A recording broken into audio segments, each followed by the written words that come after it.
سورۃ الفاتحہ کی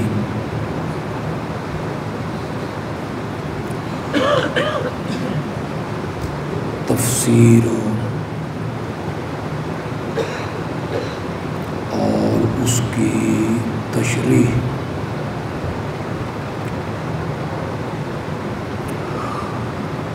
اس سلسلہ میں ایاک نعبد و ایاک نستعین پر گفتگو ہو رہی ہے۔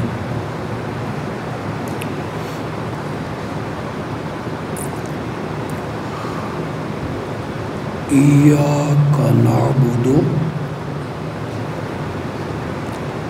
و ایاک نستعین،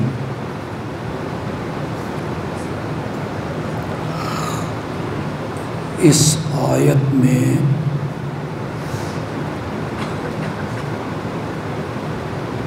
جو ترتیب رکھی گئی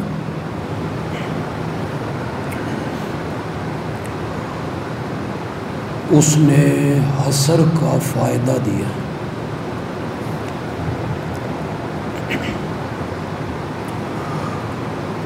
عربی میں جب کلام کرتے ہیں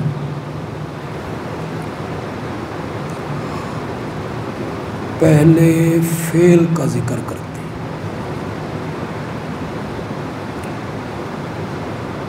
پھر فاعل کا ذکر کرتے ہیں،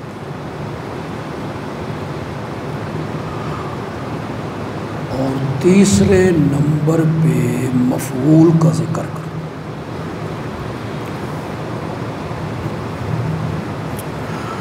فعل یعنی کام، فاعل وہ کام کرنے والا،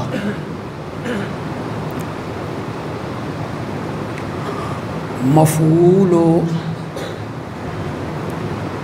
جس کے لیے وہ کام کیا گیا ہے۔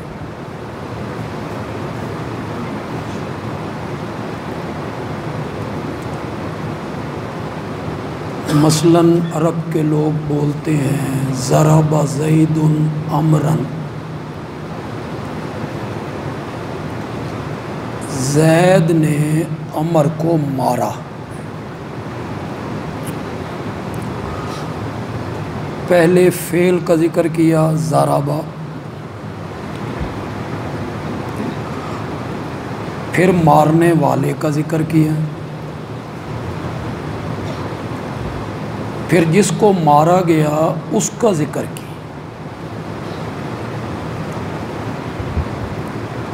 عرب میں کلام اس طرح چلتی ہے، فعل، فاعل، مفعول۔ ایاک نعبد میں عبادت فعل ہے،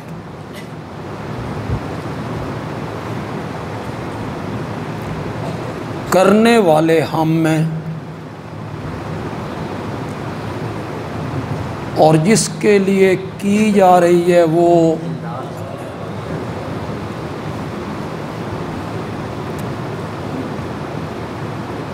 کلام اس طرح ہونی چاہیے تھی نعبدو کا، ہم عبادت کرتے ہیں تیری، لیکن یہاں اللہ نے مفعول کو تیسری جگہ سے اٹھا کے پہلی جگہ پہ لے آئے، ایاک، تیری ہی ہم عبادت کرتے ہیں۔ عرب میں جب کلام کو اپنی جگہ سے ہٹا دیا جائے نا، یعنی جس کی جگہ بنتی تھی تیسری اس کو وہاں سے اٹھایا پہلی جگہ پہ لے آئے، تو یہ حصر کا فائدہ دیتا ہے۔ حصر ہی کا معنی دیتا ہے۔ اب میں اگر یہ ساری بحث کر کے کہیں بھینس کے آگے بین بجانا نہ ہو گیا ہو، آپ کو سمجھا سکوں، اگر کلام سیدھی چلتی نا نعبدو کا، تو ترجمہ کیا ہوتا؟ ہم تیری عبادت کرتے ہیں۔ یہ ترجمہ۔ یہاں جب کلام کو بدلا نا، مفعول کو پہلے لے آئے، تو پھر معنی یوں نہیں کریں گے ہم تیری عبادت کرتے ہیں، پھر معنی کریں گے ہم تیری سمجھ بھی آئی کہ کون ہے؟ حصر کا معنی تھی، ہم تیری ہی عبادت کرتے ہیں اور ہم تجھ ہی سے مدد مانگتے۔ اس ہی نے شرک کی ساری جڑیں کاٹ کے رکھ دی۔ اس ہی کے اقرار نے بتایا کہ تیرے سوا مخلوقات میں سے ہم کسی کی عبادت بھی نہیں کرتے اور ہم تیرے سوا غائبانہ کسی سے مدد بھی طلب ہو۔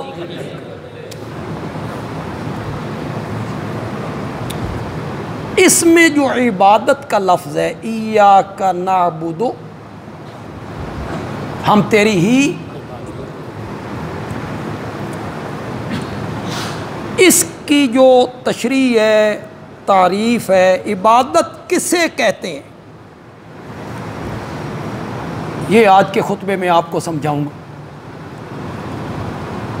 آپ تو پہلے بھی کافی دفعہ سن چکے، فیس بک یوٹیوب کے ذریعے اور لوگوں کے پاس پہنچے گی، اللہ کرے کسی کو سمجھ آ۔ دشمنی تو ہماری کسی سے ہے نہیں، عداوت، دشمنی، بغض و حسد، ذاتی انا، یہ تو مقصد نہیں نا۔ مقصد تو یہ ہے کہ اللہ کرے کسی کو بات سمجھ، اور وہ جو علماء نے جان بوجھ کے ایک چکر چلا رکھا ہے، اللہ کرے لوگ اس جال سے باہر ہو۔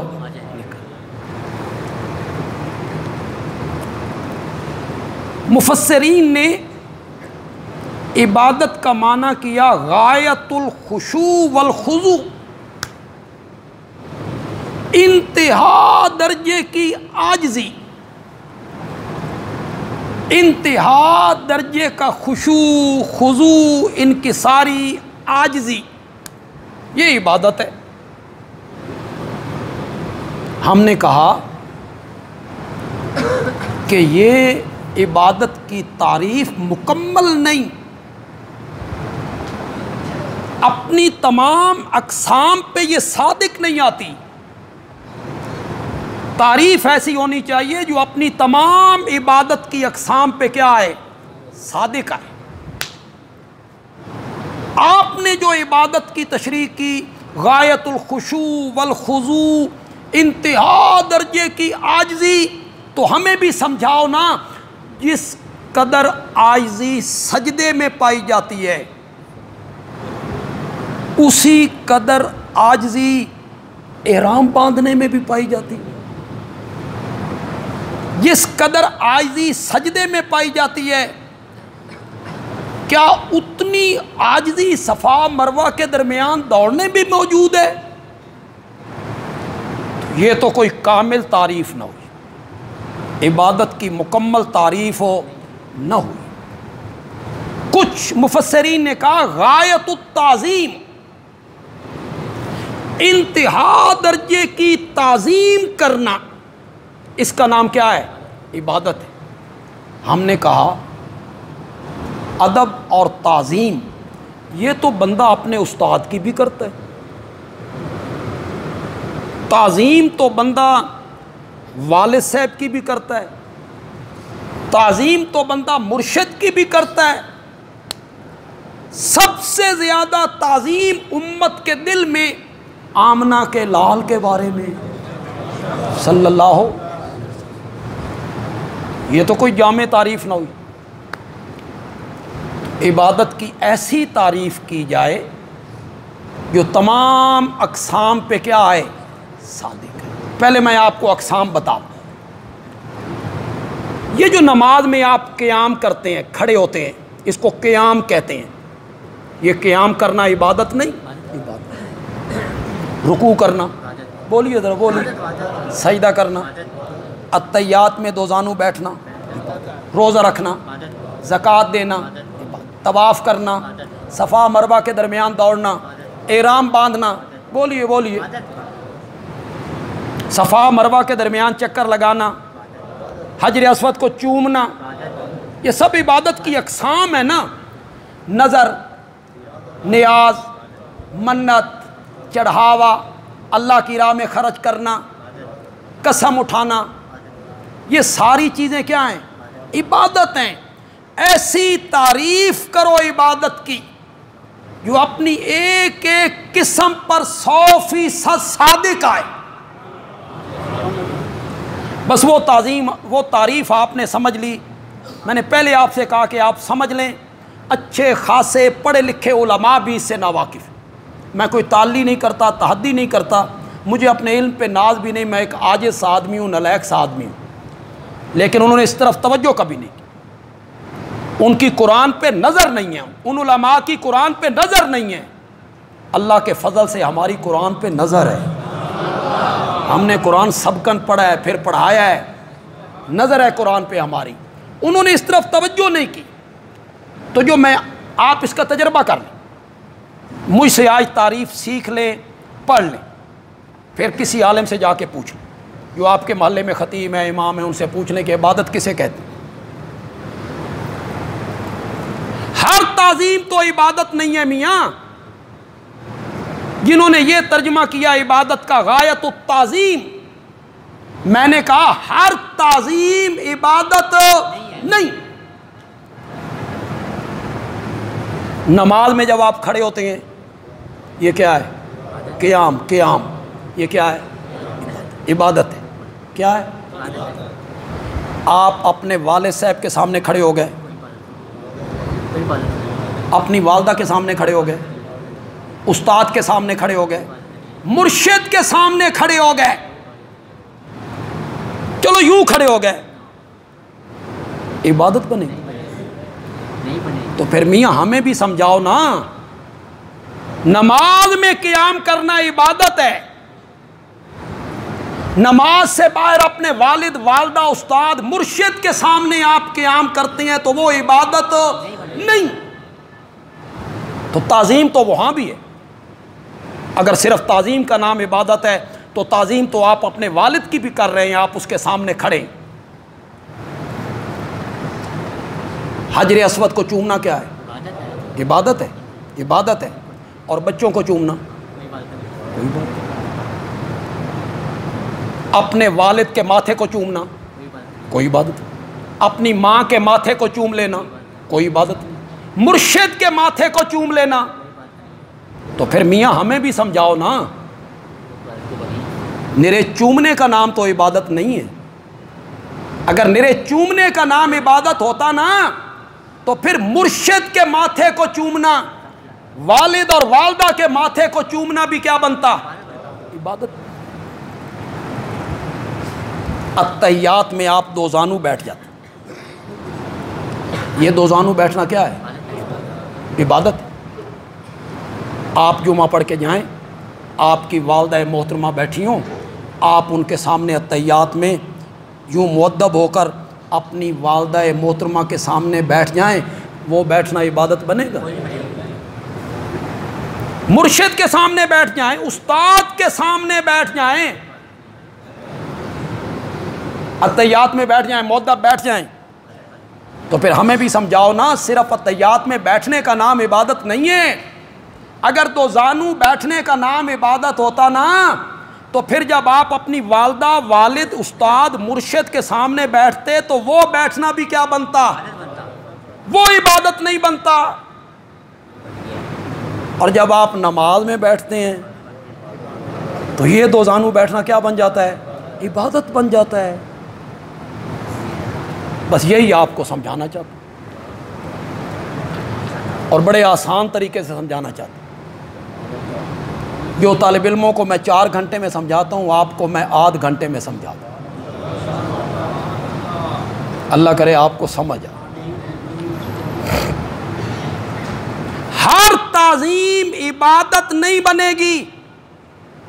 میرے لفظوں کو نوٹ کر لو، یہاں لکھ لو، تول تول کے بول رہا ہوں۔ ہر تعظیم عبادت نہیں بنے گی، وہ تعظیم عبادت بنے گی جس کے پیچھے 2 عقیدے ہوں گے۔ وہ 2 عقیدے اس تعظیم کو کیا بنا دیں گے؟ ہر تعظیم عبادت نہیں بنے گی۔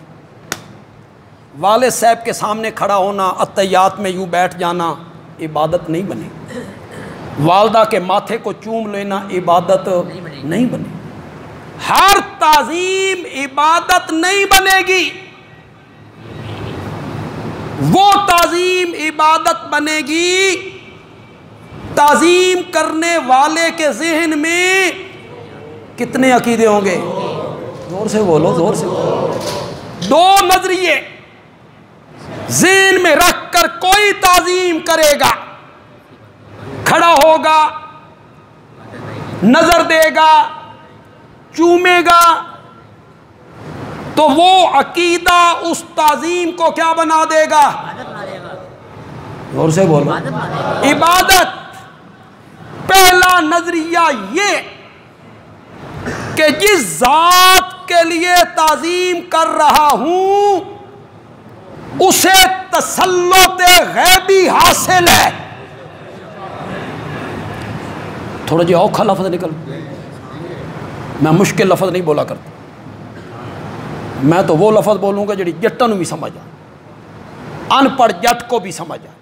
تسلط غیبی کا مطلب یہ ہے جس کے لیے یہ تعظیم کر رہا ہوں میں اس کو نہیں دیکھ رہا اور وہ مجھے دیکھ رہا ہے، یہ تسلط غیبی۔ وہ میرے حالات سے وہ عالم میں حجر اسود کو چوم رہا ہوں تو میرے اس چومنے کو وہ دیکھ رہا ہے، خوش ہوگا، خوش ہوگا، میری نظر و نیاز کو دیکھ رہا ہے، میری پکار کو سن رہا ہے، میرے اتحیات میں بیٹھنے کو، بولو بولو، میرے قیام کو دیکھ رہا ہے، اسے تسلط غیبی حاصل ہے، وہ میرے حالات سے واقف ہے، وہ ایک ایک ذرے کو جانتا ہے، عالم الغیب ہے، میں اس کو نہیں دیکھ رہا اور وہ مجھے دیکھ رہا ہے، ایک نظریہ۔ اور دوسرا نظریہ وہ مختار کل ہے، میرا نفع نقصان اس کے، میں نظر و نیاز دوں گا، خوش ہوگا، خوش ہوگا تو کاروبار میں برکت ہوگی، اگر ناراض ہو گیا تو وہ نقصان پہنچانے پر بھی جی یارویں نہ دتی تے مجھاں دے تھنا چوں۔ سمجھ رہے ہو کہ کوئی نہیں سمجھ رہے ہو؟ وہ مختار کل ہے، متصرف فی الامور ہے، مدبر ہے، میرا نفع نقصان اس کے ہاتھ میں، قادر ہے، قدیر ہے، مقتدر ہے، مرضیوں کا مالک ہے، کبھی کبھی اپنے قانون توڑ کے مریم کی گود کو بغیر خاوند کے ہری کر کے رکھ دیتا ہے، قادر ہے، قادر۔ کتنے عقیدے؟ شاباش، پکا لو اسے، کوئی نہیں آپ کو بتائے گا، ہمیں یاد رکھو گے، کوئی نہیں بتائے گا آپ کو، اس طرح کوئی نہیں سمجھائے گا آپ کو جس طرح میں نے پورے سمندر کو کوزے میں بند کر دی۔ 2 عقیدوں کے ساتھ آپ کوئی تعظیم کریں گے، وہ 2 عقیدے اس تعظیم کو کیا بنا دیں گے؟ اور اگر وہ دو نظریے نہیں ہوں گے تو وہ تعظیم عبادت نہیں۔ جب حجر اسود کو چومتے ہیں تو یہ عقیدہ ذہن میں ہوتا ہے، اور جب ماں کے ماتھے کو چومتے ہیں اس وقت یہ عقیدہ ہوتا ہے کہ میرا نفع نقصان میری ماں کے ہاتھ میں، میری ماں عالم الغیب ہے، میرا باپ عالم الغیب ہے، میرا استاد، میرا مرشد۔ جب آپ التحیات میں دو زانو بیٹھے، اس دو زانو بیٹھنے کو عبادت کس نظریے نے بنایا کہ جس کے آگے بیٹھا ہوں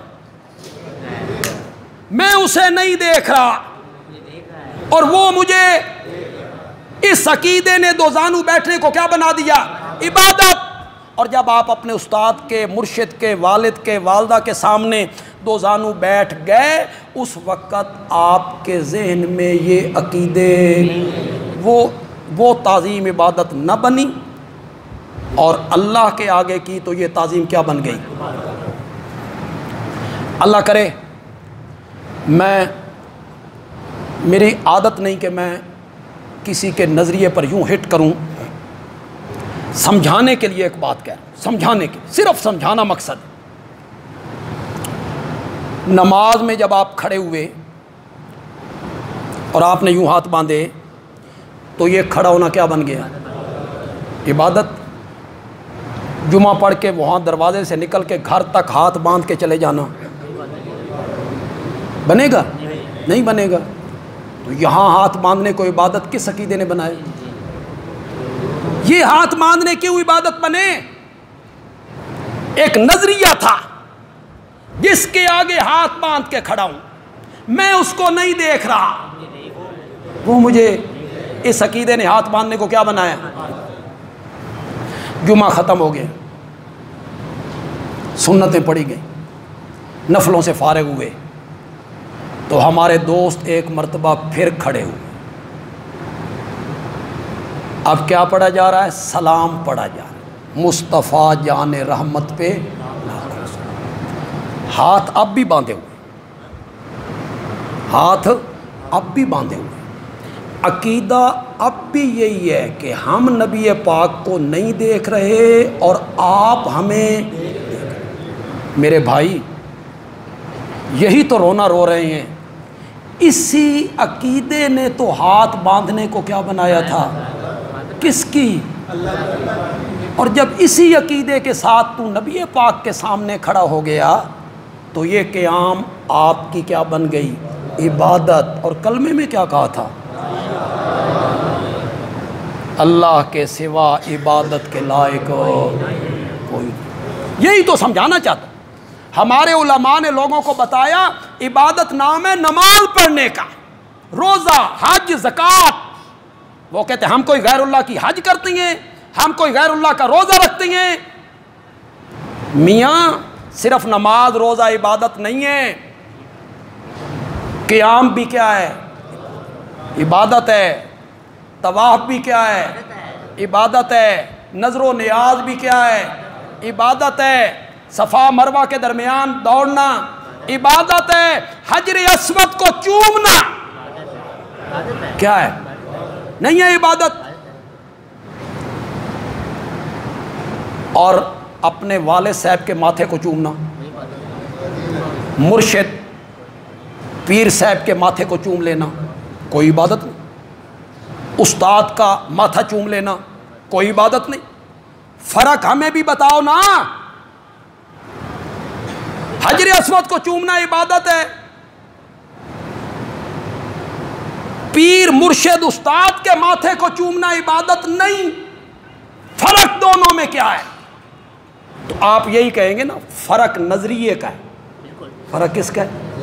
جب حجر اسود کو چوم رہے ہیں، عقیدہ کیا ہے؟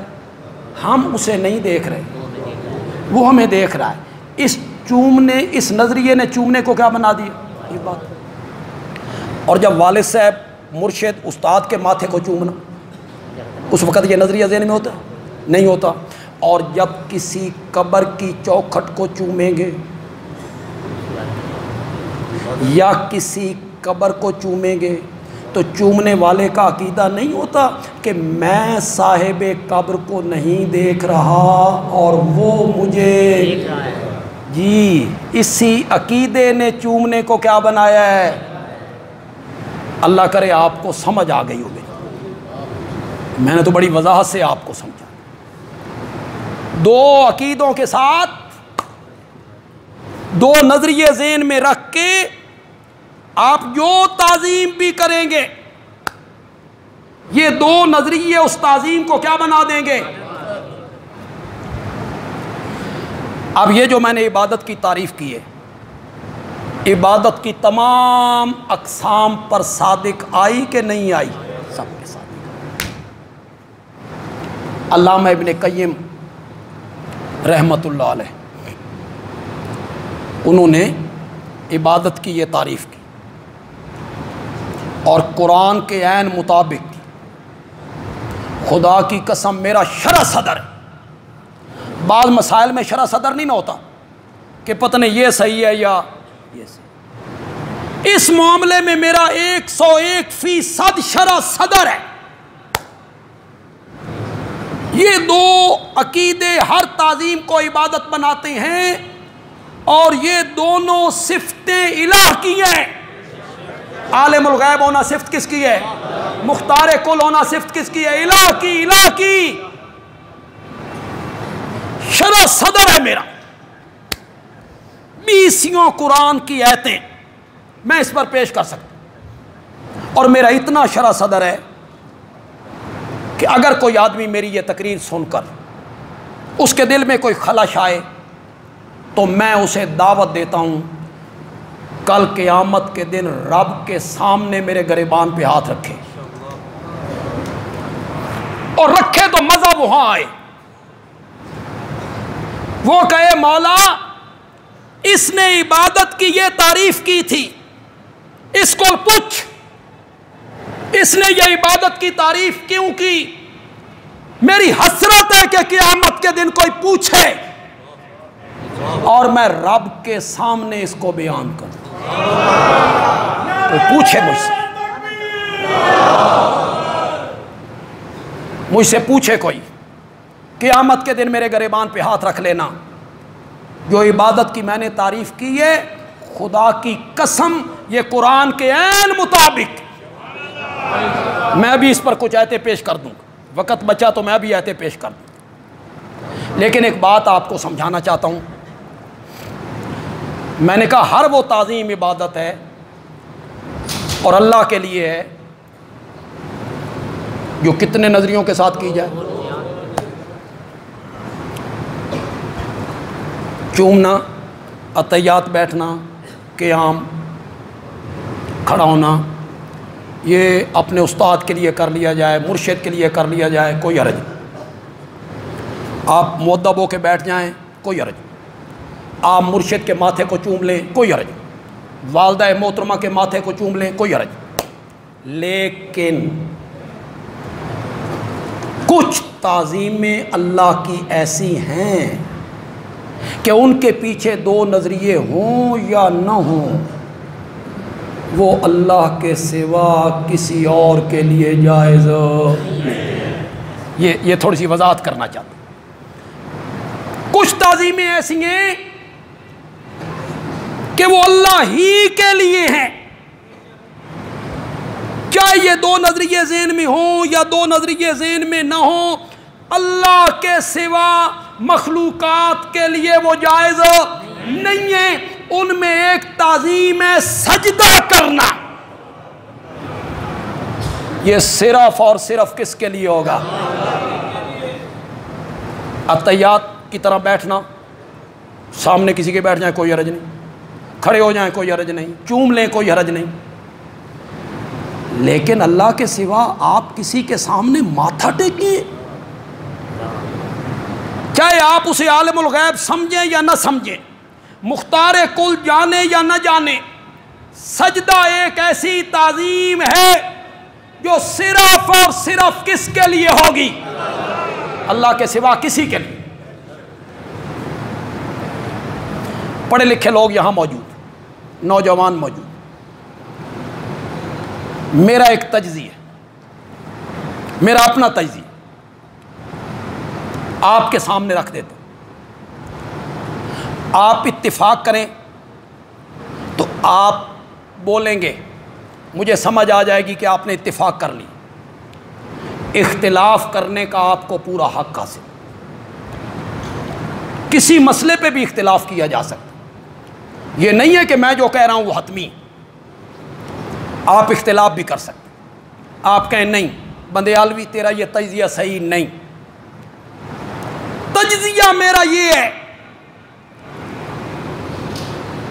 کہ یہ پیشانی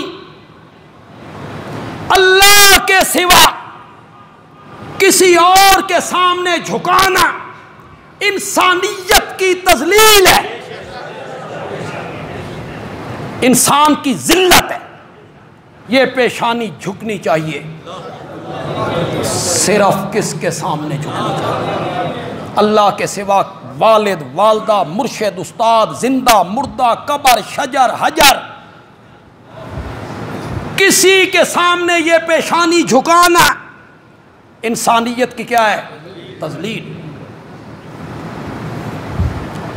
آپ نے بھی فیس بک یوٹیوب پہ دیکھا ہوگا، ہم بھی دیکھتے رہتے ہیں، سفید ریش لوگ ہیں، بزرگ ہیں، سامنے جو پیر بیٹھا ہوئے داڑھی منڈا ہے، اور یہ سفید ریش بزرگ آتے ہیں اس کے قدموں میں سر رکھ دیتے، جھک جاتے۔ نہیں، کسی زندہ مردہ کے لیے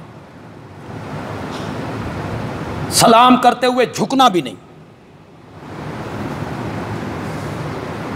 نبی پاک نے تو محفل میں اپنے لیے صحابہ کا اٹھنا بھی ناپسند کیا تھا۔ اٹھاؤ حدیث کی کتاب،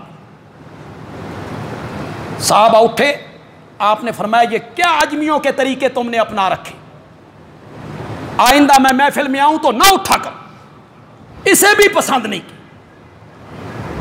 اپنے سامنے محفل میں بیٹھے ہوئے لوگ اٹھے میرے لیے، میرے آقا نے اس کو پسند نہیں کیا۔ سجدہ تو بڑی دور کی بات ہے، لیکن یہاں شجر، حجر، جھنڈے، ڈھیریاں، جانور، وہ ایک سجدہ،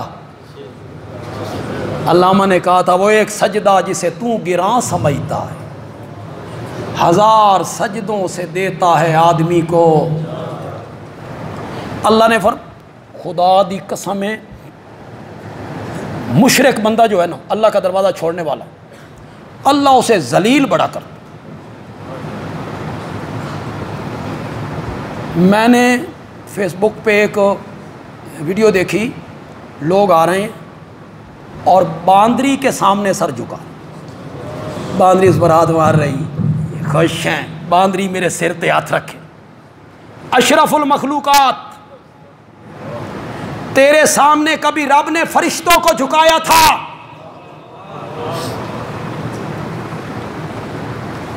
بندر کے سامنے عاجزیاں کرتا ہے۔ اللہ کا دروازہ جب چھوڑا نا، اللہ آکھیا مینوی رب نہ آکھیں، میں تیرے کو جانور نہ پجواؤں، ڈھیریاں، جھنڈیاں، درخت۔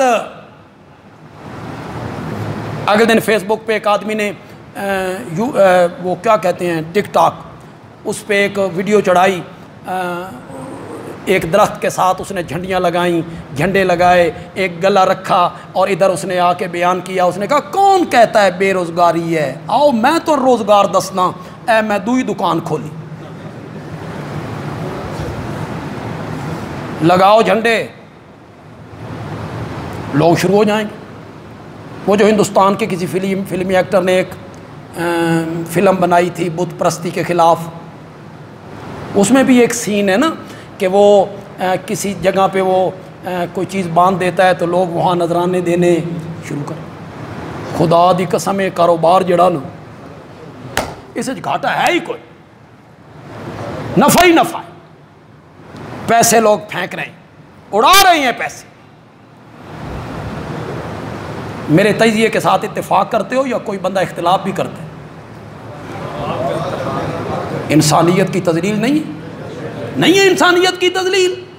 میرا دوسرا تجزیہ سنو، میرا دوسرا تجزیہ سنو، اس کے ساتھ بھی آپ کو اختلاف کرنے کا حق حاصل ہے۔ اللہ کے سوا کسی اور کے سامنے سر نہ جھکانا اور اللہ ہی کے آگے سر جھکانا، یہی میرے دین اسلام کی سب سے بڑی خوبی ہے۔ ہمارے دین کی سب سے بڑی خوبی یہی ہے کہ وہ لوگوں کی پوشانیاں در در سے ہٹا کے ایک کے دروازے پہ جھکا دیتے۔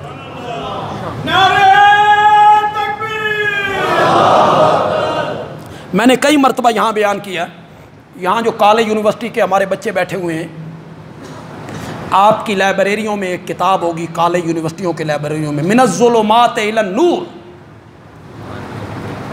اندھیروں سے روشنی کا سفر، اسے ضرور پڑھیں۔ غازی پروفیسر غازی احمد کی لکھ، پروفیسر غازی احمد، وہ پرنسپل ہو کر ریٹائر ہوئے، 6 یا 7ویں جماعت میں وہ پڑھتے تھے، ابھی پاکستان نہیں بنا تھا، ہندو مذہب چھوڑ کے انہوں نے اسلام قبول کیا، پھر انہوں نے دین پڑھا، پھر دنیاوی تعلیم حاصل کی۔ ہماری مسجد میں بھی آئے تھے، کسی بندے کو اگر یاد ہو، بہت پرانی بات ہے، ہماری مسجد میں بھی ایک جمعہ انہوں نے پڑھایا تھا، اب تو اللہ کے پاس پہنچ گئے۔ غازی احمد 6 یا 7ویں کلاس میں پڑھتے تھے، وہ کتاب آپ پڑھیں، جب تک آپ اسے ختم نہیں کریں گے نہ آپ رکھیں گے بھی نہیں، اتنی دلچسپ کتاب، من الظلمات الی النور، اندھیروں سے روشنی کا سفر۔ وہ کہتی ہیں کہ جب میں مسلمان ہوا تو انکوائری لگی کہ اس بچے کو کسی مسلمان ٹیچر نے ورگلایا ہے، انکوائری کرو۔ 3 آدمی انکوائری کے لیے آ گئے راولپنڈی سے، یہ بچھال کلاں کے تھے، میانی اس علاقے۔ میں بچہ، تو استادوں نے میرے سامنے ہاتھ باندھے جو مسلمان تھے، خدا دا نا ہی ساڈی نوکری دا مسئلہ ساڈا نا نہیں۔ میں نے کہا مطمئن۔ پہلا سوال انہوں نے کیا، تو نے اگر ہندو مذہب چھوڑنا تھا عیسائی بن جاتا، سکھ بن جاتا، تو مسلمان کیوں بنا؟ اب یہ بچہ ہے، 6 جماعت کے جو بچے ہمارے یہاں بیٹھے ہیں، کیا ان کی عمر ہے، کتنی سمجھ ہے انہیں؟ تو نے کوئی مذہب قبول نہیں کیا، اسلام قبول کیا، کیوں؟ غازی احمد کہتا ہے میرے دل میں اللہ نے بات ڈالی، میں نے کہا مجھے اسلام کی ایک خوبی نے متاثر کیا، اور وہ خوبی یہ ہے کہ اسلام لوگوں کی پیشانیاں در در سے ہٹا کے ایک کے دروازے پہ جھکا دیتا ہے۔ اس خوبی نے مطمئن کیا۔ وہ انکوائری کرنے والے بھی تھے، افیسر تھے، ان میں ہندو تھا، سکھ تھا۔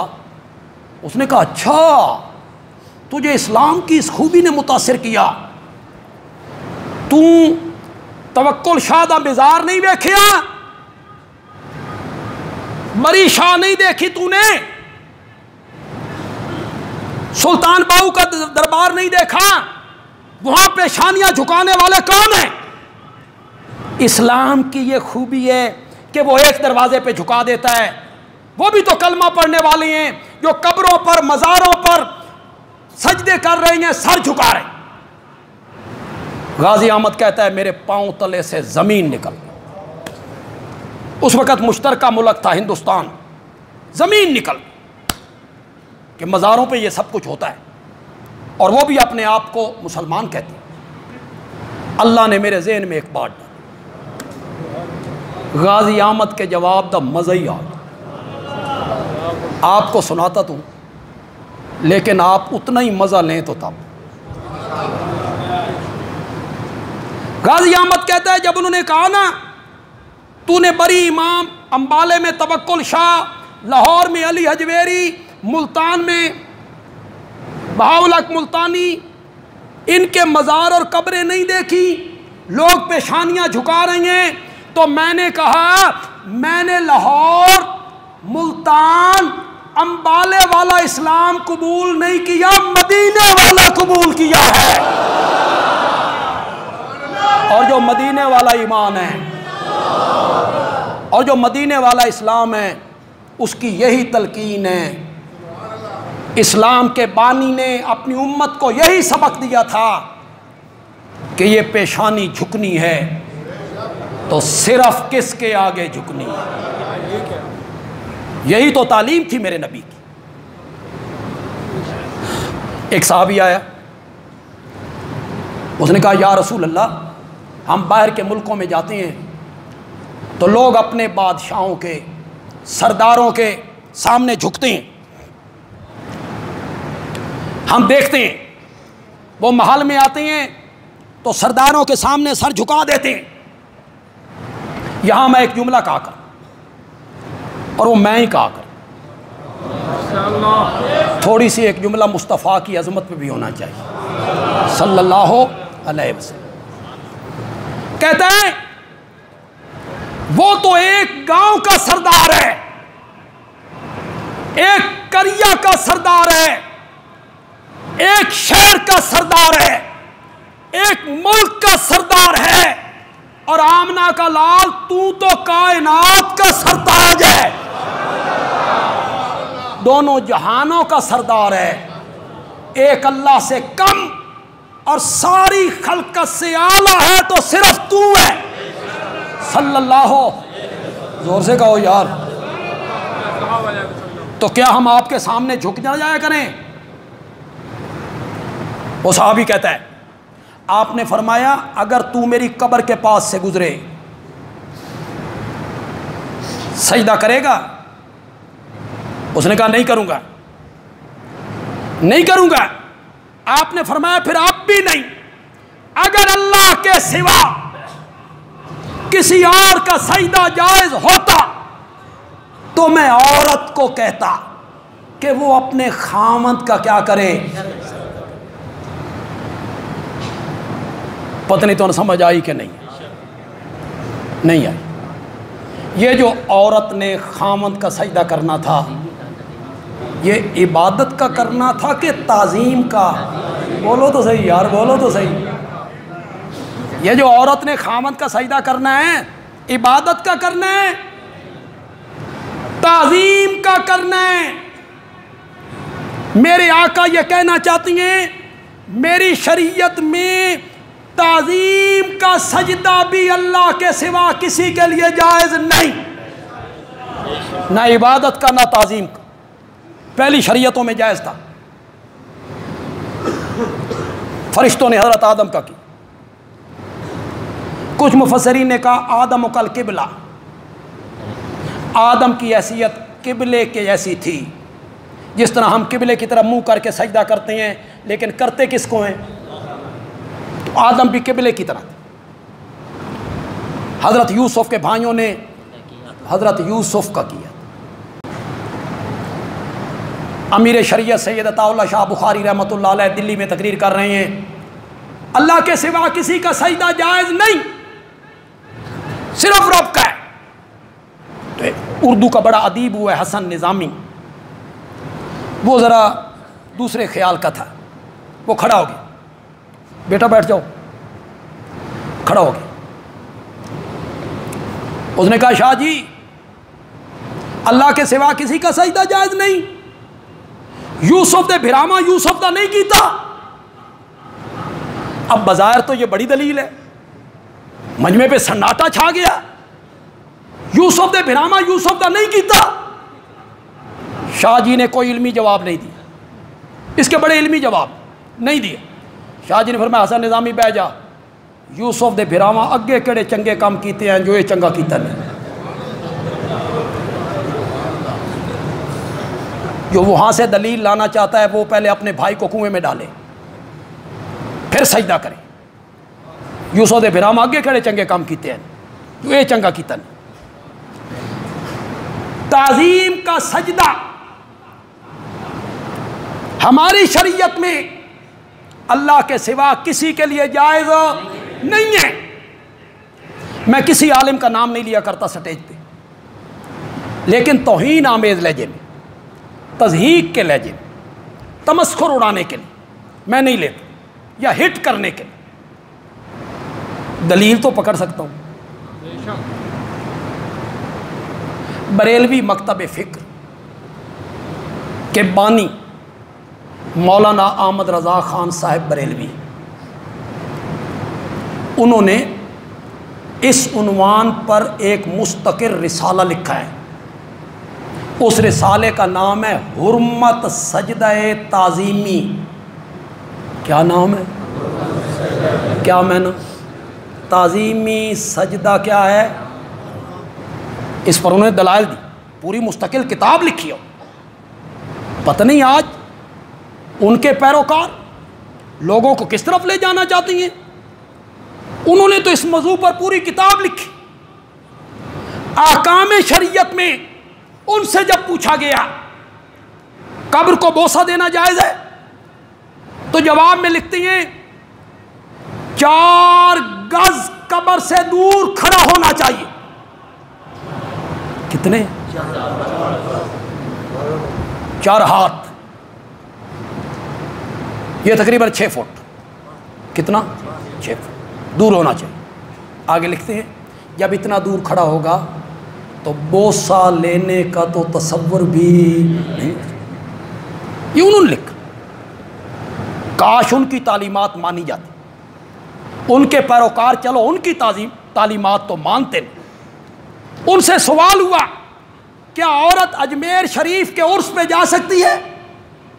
تو جواب میں انہوں نے کہا یہ نہ پوچھو کہ جا سکتی ہے یا نہیں جا سکتی، یہ پوچھو کہ جب عرس پہ جانے کے لیے گھر سے قدم باہر نکالے گی اس پر رب کی لعنتیں کتنی برسیں۔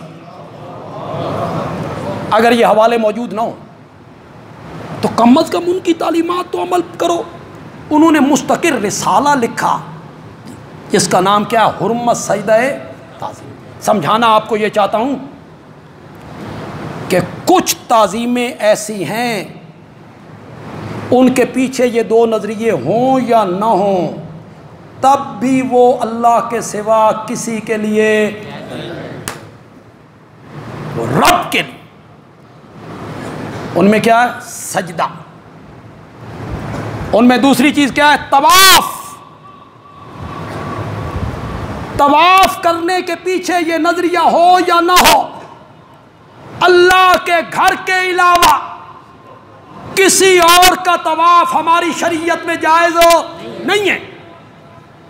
شریعت ہماری اجازت نہیں دیتی کسی دربار کا، کسی قبر کا طواف کیا جائے، نہیں۔ یہ طواف حق ہے صرف کس کا؟ بیت اللہ۔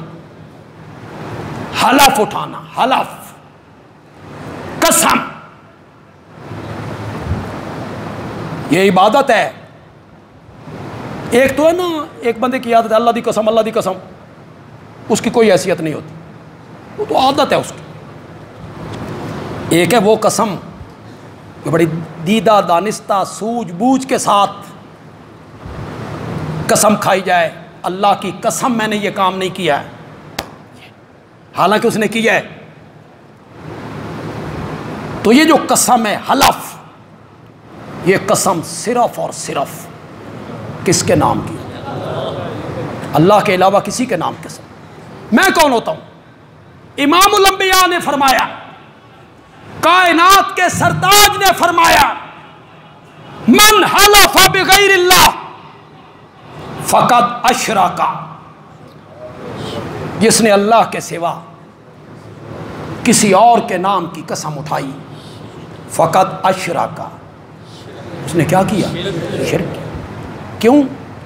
یہ قسم، حلف، یہ صرف اور صرف کس کے لیے ہے؟ نظر، نیاز، اس کے پیچھے یہ عقیدے ہوں یا نہ ہوں، یہ اللہ کے سوا کسی کے لیے جائز نہیں۔ نظر اور نیاز اپنے مال میں سے بطور نظر و نیاز حصہ نکالنا، یہ حق صرف کس کا ہے؟ آج جمعے میں میں نے آپ کو کیا سمجھایا؟ ہر وہ تعظیم عبادت بنے گی جس کے پیچھے یہ دو عقیدے اس تعظیم کو کیا بنا دیں گے؟ پہلا عقیدہ وہ عالم الغیب ہے، دوسرا عقیدہ وہ مختار کل ہے۔ ان کے ساتھ آپ جو تعظیم کریں گے وہ تعظیم کیا بنے گی؟ یہ دو عقیدے نہیں ہوں گے تو وہ تعظیم عبادت نہیں بنے گی۔ جائز ہے، اوروں کے لیے جائز ہے، لیکن کچھ تعظیمیں ایسی ہیں اس کے پیچھے یہ دو عقیدے ہوں یا نہ ہوں تب بھی وہ اللہ کے سوا کسی کے لیے جائز ہو۔ ان میں پہلا چیز سجدہ، طواف، قسم اور نظر و انشاءاللہ آئندہ جمعہ اگر آپ وقت پہ آئیں تو میں اس پر قرآن پاک کے دلائل پیش کروں، ہیں تو 20 دلائل، لیکن ان میں سے میں 3-4 دلیلیں آپ کے سامنے رکھوں گا کہ یہ دو نظریے، یہ دو عقیدے ہر تعظیم کو کیا بناتے ہیں؟ عبادت بناتے ہیں۔ اور یہ دو صفتیں، عالم الغیب ہونا، مختار کل ہونا، یہ دونوں صفتیں صرف اور صرف کس کے لیے ہیں؟ اللہ کے سوا کسی کے لیے۔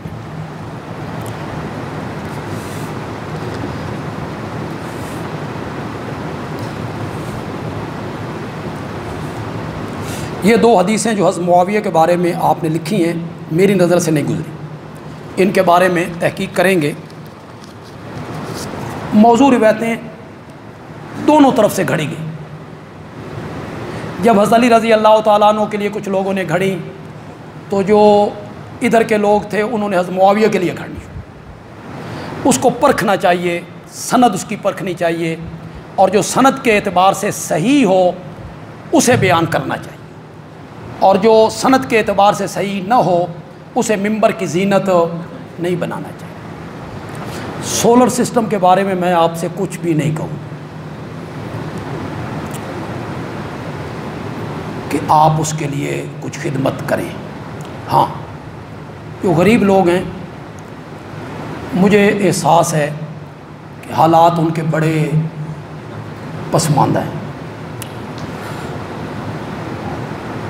کچھ غریبوں کو فیس بک، یوٹیوب پہ آپ نے دیکھا، ان کے بچے پانی کے میں بھگو بھگو کے کھانا روٹی کھا رہے ہیں۔ حالات واقعی ایسے ہو کہ کچھ غریب کے غربت کے مارے لوگ، ان کے لیے بچے پالنے مشکل ہو۔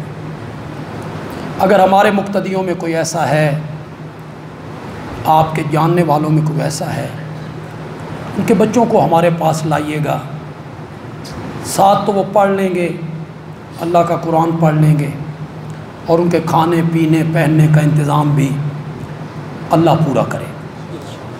پچھلے جمعے بھی مجھ سے ایک خطا ہوئی، غلطی ہوئی کہ میں نے اللہ سے توکل ہٹا کے آپ پہ رکھ لی۔ میں نے نماز کے فوراً بعد اللہ سے معافی بھی مانگی کہ یا اللہ یہ میری غلطی تھی کہ یہ لوگ پورا کریں گے، یہ لوگ بھی تب ہی پورا کریں گے جب تو ان کے دل پھیرے، ان کے دل میں ڈالے گا۔ اصل دینے والا، عطا کرنے والا وہ میرا رب بھی۔ آج صبح امریکہ سے یہ لگائیں یار، لگائیں، کیوں آپ نے اسے اتار لیے، لگائیں آپ۔